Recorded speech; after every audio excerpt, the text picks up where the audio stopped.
سبحانك لا نحصي ثناء عليك أنت كما أثنيت على نفسك اللهم صل وسلم وبارك على سيدنا محمد وآله وصحبه وسلم تسليما كثيرا. السلام عليكم ورحمة الله وبركاته. Alhamdulillah, it's a great honor and blessing to be here at Darul Qasim and to be a guest of Shaykh Amin, who is, alhamdulillah, left an indelible imprint, not just on this region, but I think on the country. And I think that will become clear as time goes on. May Allah Ta'ala bless all of you who have dedicated yourselves to the pursuit, transferal, transmission, preservation of knowledge and the true sense of the word, a knowledge that's rooted in an epistemology that transcends what the human mind can flimsily conjure up, but knowledge that's rooted in the reality of revelation that's processed by human minds based on principles which themselves are rooted in revelation and in prophetic teaching. So that to dedicate one's life to that, and at a time when increasingly the prophetic legacy is under assault, when increasingly the idea of revelation rooted in realities far more that we can be far more confident of, as opposed to the temporal transitory nature of this physical world and material ways of looking at things envelop us,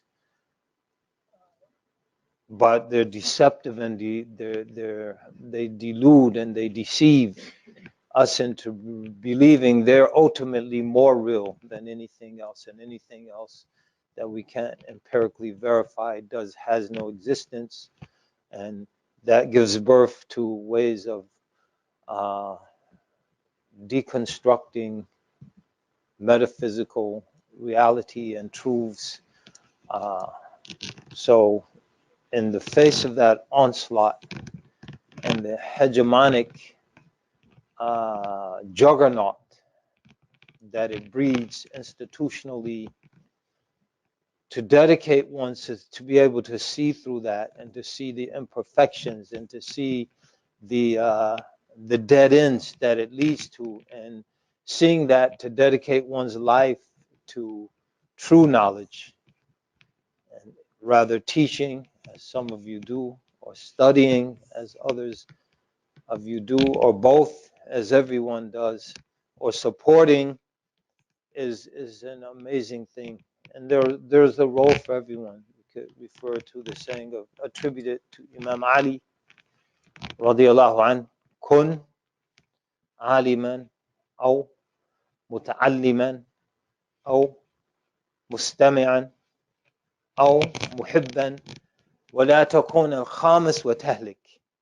So be a scholar or a student or an auditor. Even we say in Western academics, an auditor, one who comes and listens and benefits to some extent, or one who loves them and therefore supports them through the fruits of their worldly endeavors. And don't be in a fifth category and therefore be ruined. And so, alhamdulillah, to be around and surrounded by the people of the first four categories is a great, great blessing, because when you leave these walls, you're surrounded by the people of the fifth category, and sometimes the ruination befalling them can be contagious. So may Allah Ta'ala protect us and protect all of you. And so, saying that, I asked Shaykh Amin, what should I talk about? He said, basically, whatever. And so it was like so I'm tempted to use the Joha khutbah story. He comes before the people and says, do you know what I'm going to talk about? How could we know? You haven't opened your mouth. Good, your ignorance is best for you. And then he left. So when they collaborated, they said, if he pulls that stunt again, we'll say, we know. So he comes back the next week. Do you know what I'm going to talk about? They said, yeah, we know. He said, good, your knowledge is best for you. And he left. They said, man, he thinks he has us. If he pulls that stunt again, half of us will say we know, half of us will say we don't know. So he comes back the next week. Do you know what I'm going to talk about? So half said yes and half said no. He said, good. The half that know, you tell the other guys who don't know, and he left. So I don't think that'll work though. So we'll proceed from those introductory remarks and just mention the importance and significance of what you're doing. Uh, in the recent, I guess you call it symposium, for lack of a better word, that Sheikh Amin attended himself, Hafizahullah, may Allah preserve him, with Sheikh Hamza and Dr. Jackson and some others in Pepperdine University, discussing the issue of pluralism and religious freedom in the Muslim world, I believe. At the very end, Sheikh Hamza, responding to a statement that I think the Turkish gentleman made, no, the question of homosexuality, LGBTQI, and all of this, and he stated his position in a nutshell, like, do what you want to do, but don't impose it on me and don't infringe on my right to say that it's morally unacceptable Islamically. And you can believe whatever you want to believe. We're all free in that regard. But then he added, he said, a religion that follows the zeitgeist will have no followers when the zeitgeist changes. So you say that again. A religion, it's an aphorism. A religion which follows the zeitgeist will have no followers when the zeitgeist changes. So the zeitgeist, the spirit of the times, German term. And so the spirit of our times informs a lot of what a lot of people, not people in this room, think, how they orient themselves, how they structure their relationships with each other. And right now, the zeitgeist is a very liberal, individualistic, that the individual is supreme. And allegedly, no matter what he or she does or believes, is fine as long as it doesn't harm anyone else. And I say allegedly because there's a lot of harm. So if we take the LGBTQI issue, the zeitgeist, the spirit of our times, which infuses, so like a ghost, it just permeates. You can't see it, but it's there and it's permeating into everything. It says that, you know, this kind of fringe sexuality or gender identities, some of which have always been there, some are recently concocted, that this should be the mainstream. And heterosexual, patriarchal, normalcy should be the fringe. And so Black Lives Matter movement, for example, if you read their website, this is a movement started by 4 queer black women to challenge the hetero patriarchal normalcy in the black community and declaring war on the black church. And so I don't say that to say, like, if you know the people at the local MSA and they're trying to get you to support Black Lives Matter, to tell them to take a hike. I say that to just say the zeitgeist, the spirit of our time leads to these kind of presentations of issues. But 50 years ago, not even a century ago, and 50 years in historical time is that. A century maybe is something we might think about in terms of social transformations. But just 50 years ago, if someone said that we're trying to challenge heteropatriarchy with queer, lesbian, homosexual, transgender, they would have kicked them out of the hall where they were giving their lecture. They would have forced them into hiding. They might have pelted them with their shoes, like, get out of here. And no one would have said anything. They said, why are you throwing your shoes at those people?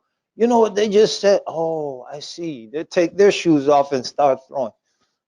Now, if you come and you say, like, we're trying to defend uh, the heterosexual legacy of Scripture, they'll start throwing their shoes at you.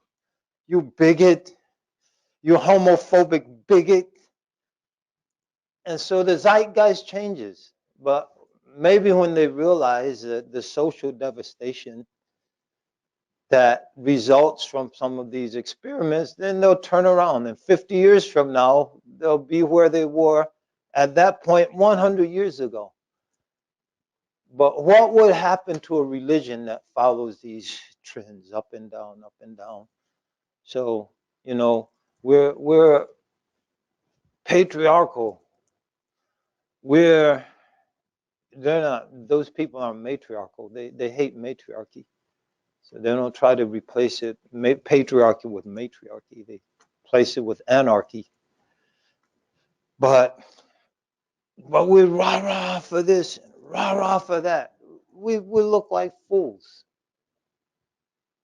And so Islam is constant.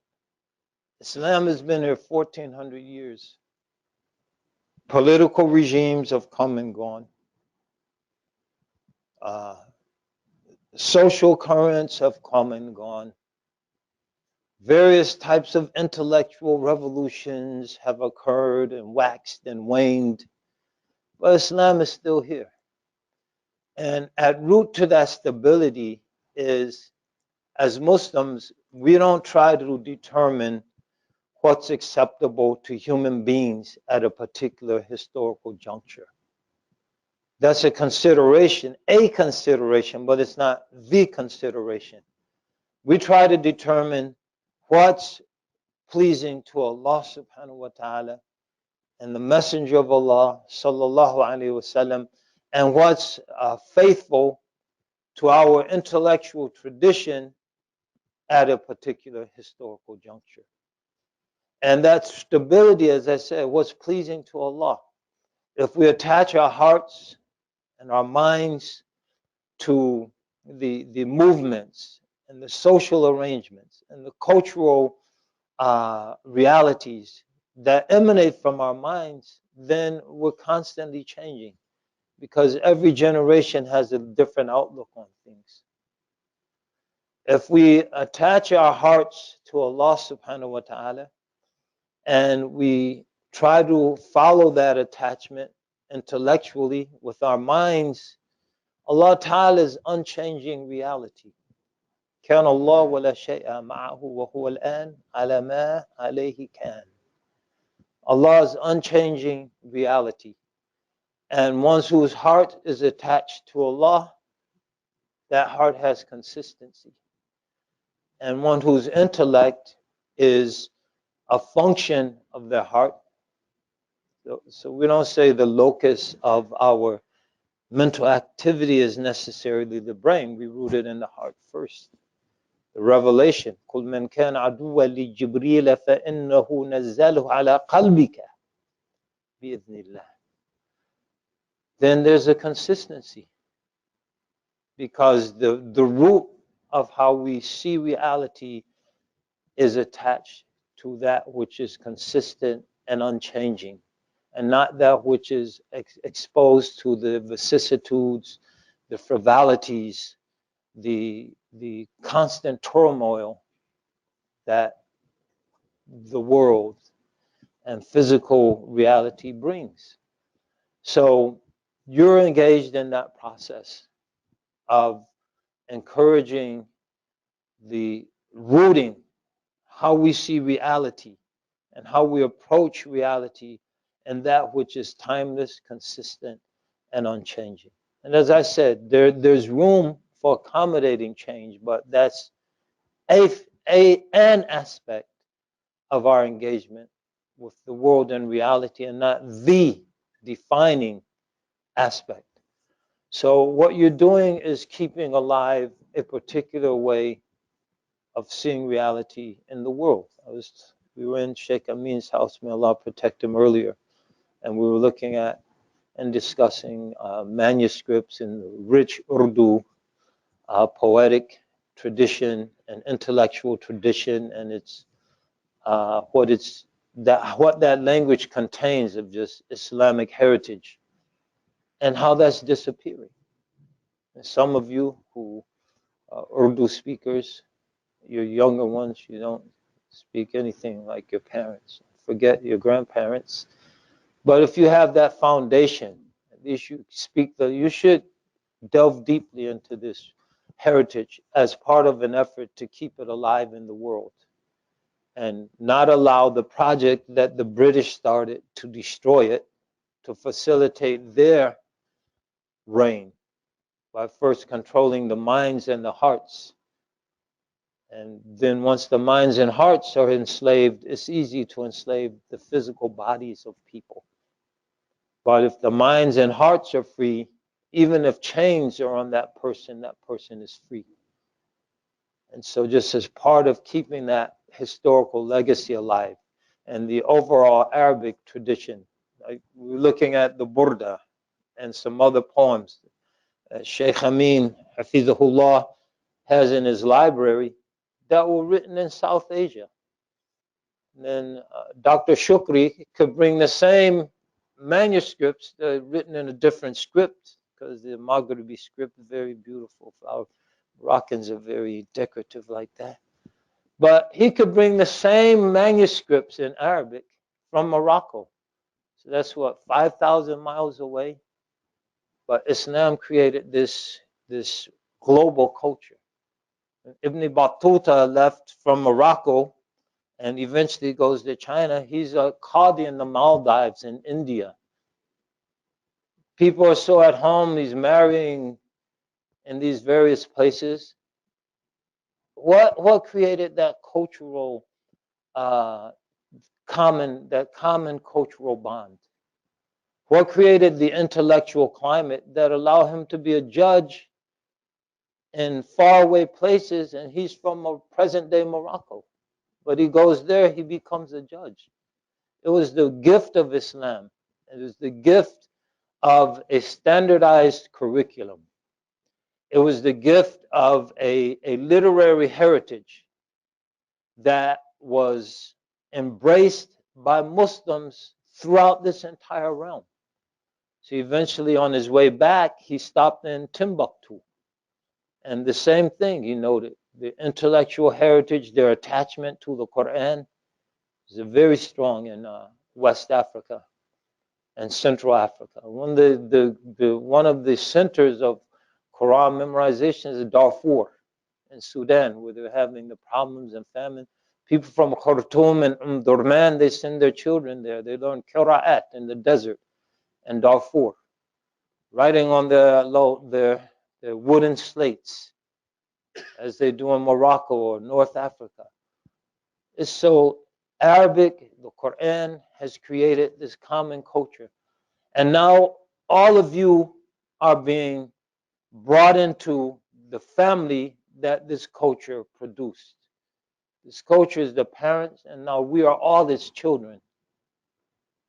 Some of you might be converts who grew up here. Some of you, your parents came from South Asia, maybe one or two from the Arab places, lands.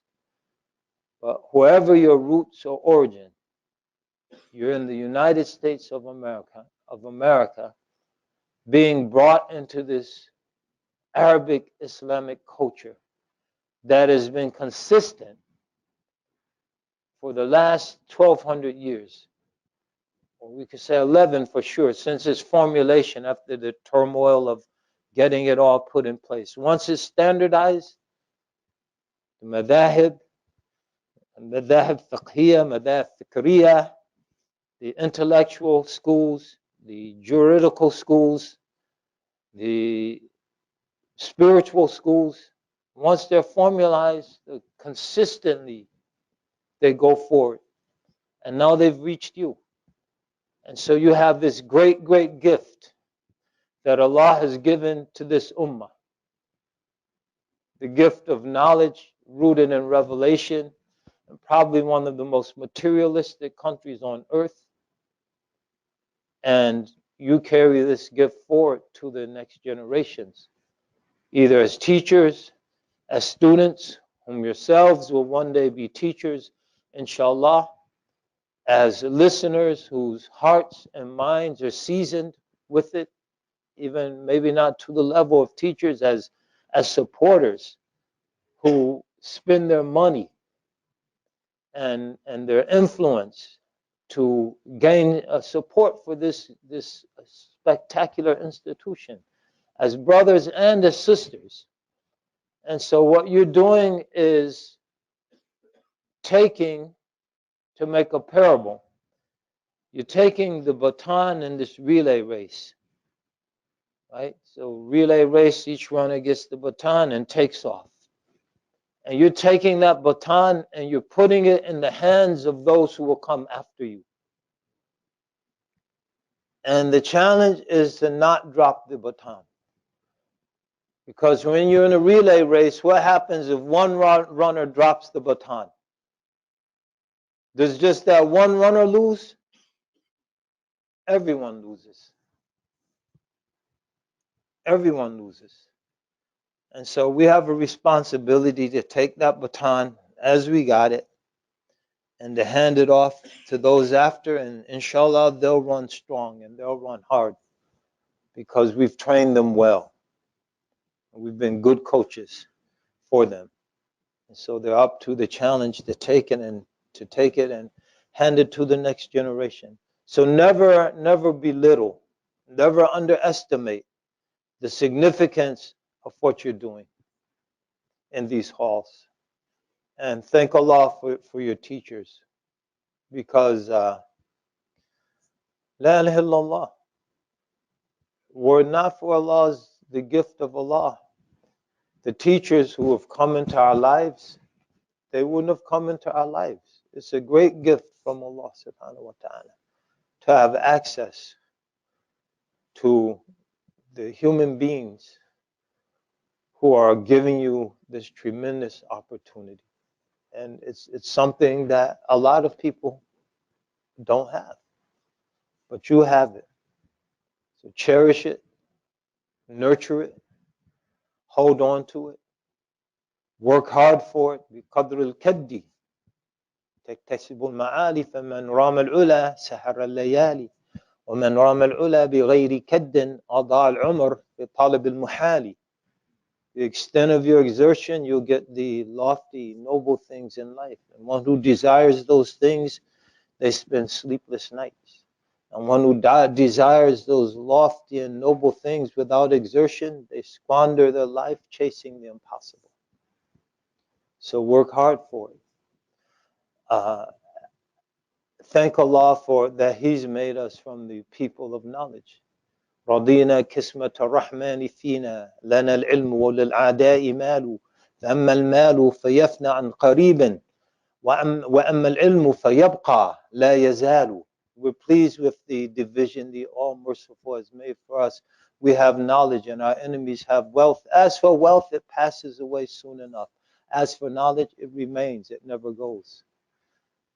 SubhanAllah. You go in the library, you're picking up a book, 800, 700 years. You know, I'm teaching a book to some of our students. It's a mukhtasar of a book that's almost 1,000 years old. Matter of fact, it's almost 1,100 years old. The Izmin Abd Salam Maqasid al-Ri'aya, mukhtasar الرعاية لحقوق الله للحارث المحاسبي المتوفي في عام 43 و200 من الهجرة. المحاسبي, he died 243 Hijrah. 243 years after Hijrah, over 1,000 years ago. And he wrote, Ri'aya li hukukillah, carefully guarding the rights of Allah. Al-Izz bin Abd Salam, who lived several centuries later, he made an abridgment of this book. And now we can pick, and then, of course, we have the original Ri'aya. But it would be too lengthy to go through in a semester. So we use the abridgment. But we have the original, over 1,000 years old, in our hands. It's been taught generation after generation. How many people can say that? How many communities can say that? How many young people out there can say that I'm studying ancient wisdom that's been passed down successive generations for over 1,000 years? But you can say that. And inshallah, if Allah keeps this world for another 1,000 years, then 2,000, 1,000 years from now, someone can say, I'm reading Ar-Ri'aya Luhuqukillah or Mukhtasar Ri'aya. And they're saying that because you, through your work and your exertion, your dedication, you passed it on to them. Or similar books and other sciences. So may Allah give you tawfiq. May Allah bless this institution.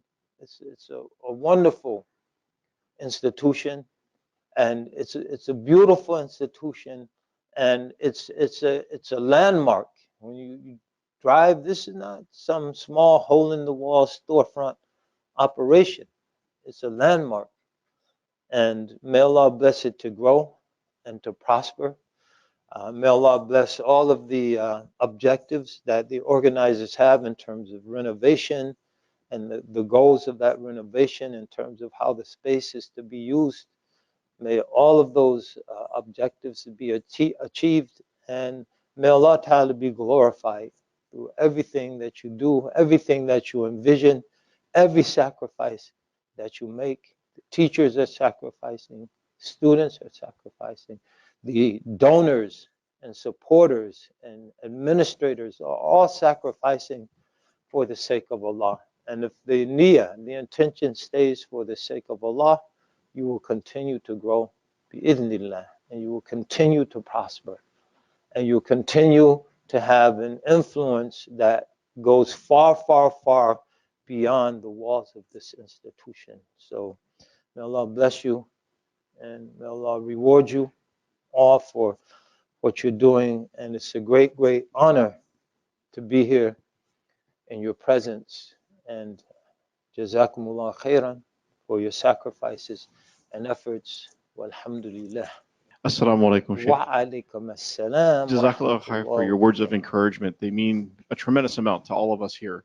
One of the things I think that we are all often challenged with, that I think we look to people like you for advice on, is as we are learning what we learn here, and as we try to apply that into mainstream academic discourse, are there particular areas or particular subjects that you found where you think that there are clear avenues where this knowledge can be applicable in your experiences in mainstream academic discourse, where you feel like there still is an open place to bring some of these ideas forward into those particular issues?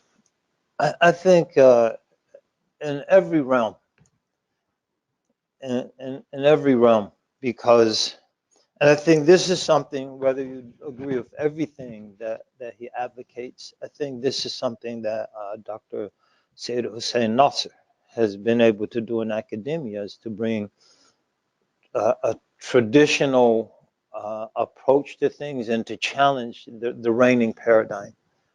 And in environmental studies, economics, politics, philosophy especially. So I think there's an opening in every realm. It's just going into those spaces and then challenging the reigning paradigm after having gained admission into those spaces. So getting a higher degree, so one has credibility, and then going to challenge the reigning paradigm. So I think that could be economically, that we go, listen, if you guys are serious, because a lot of times these economic disasters are orchestrated because someone's benefiting on the backside. But we can go into the economic space if you're serious about the causes of these periodic meltdowns and these bubbles bursting, and then the creation of the bubbles in the first place. Then, as Muslims, hey, our system, what were the causes of this meltdown? Usury, right? We don't allow usury. Debt selling, we don't allow debt selling. There's some opinions in the Shafi school. We can say, general, we don't allow debt selling. Insider trading is haram. Monopolies, they're forbidden. And so we could go down the list and say, listen, if you incorporate these principles into your economic system, then you can avoid hedging against insurance. So even in those realms where we might say insurance is an oppressive tax and unavoidable, auto insurance, for example. But that's one thing. But then to hedge against those and create funds in the advent that you have to use those funds and they're depleted. And so you create a hedge fund. All these things are forbidden. Leveraging actual value up 50, 60 times the actual monetary value that's supporting it. This is forbidden. And so if you're serious, then you should consider some Islamic economic input. And then going into those spaces and then writing detailed theses, master's and PhD theses around some of these Islamic economic insights as they would impact the contemporary system. So not a theoretical, abstract presentation, but actually situating Islamic economic thought in the context of the reigning system. The racism right now, right? It's a big problem. Obviously, we see in New Zealand this person steeped in racist ideology and the resurgence of this nonsense. And so we bring Islamic principles, the unity and the singular, the unified origin of humanity. Like all these races, these inferior races, they're descendant of some monkeys or something. You see in their literature, you see Africans with tails drawn on them like monkeys, or the other way around, the Nation of Islam in its heyday, saying the white man was grafted by the big head black scientist Dr. Yaqub on the island of Patmos in the Mediterranean Sea over a process of 10,000 years, and there the white man's the devil and the black man's the supreme man. And so, no, all of humanity has one source. We're all brothers and sisters. We all are related at the end of the day. And genetics is that you do the what 23andMe and these genetic searches, and you think you're a Caucasian, and there's all kinds of African genes inside of you, and you think you're an African, there's all kinds of European genes. We're all related to each other at the end of the day. Bani Adam, the children of Adam. And so we bring these insights into our society. You can go politically, economically, socially, philosophically. Like you philosophically, you're proposing, just as the ancients, the thing Imam Ghazali rejected, the eternity of the world. How can anything be? How can any effect not have a cause? And why do we have to accept axiomatically that this stuff that made the Big Bang was always there? No, I don't accept that. It's an effect. It has to have a cause. Why should I make this an anomaly to facilitate your materialistic presentation or understanding of reality? No, it has to have an external cause, creator. That's Allah Ta'ala. Why does it blow up? Like, how was this equilibrium disrupted? I can't see any scale that's even, and then one side goes down unless an external agent placed something to do. It's just sitting there in space. Why should I accept axiomatically? It just one day had a conversation. Yeah, aren't you bored? I'm bored, man. Let's do something exciting. Let's blow up. Yeah, that's it, yo. So how can we have this tarjih bila murajjih? This, and so we have to go on these spaces and challenge these people as our predecessors did. So then just sit back and let the Zanadiqa and all these people come in and destroy Islam philosophically. They challenged their ideas and they defeated them. And so that stability we talked about, it was maintained. And so I think every field is open for what our students are studying. It's just a question of equipping ourselves to go into those spaces and bring the Islamic insight into that space. Thank you so much. Thanks, Sheikh Amin, and being such a generous host, and all of you guys. Jazakallah khair. Assalamu alaikum wa rahmatullah.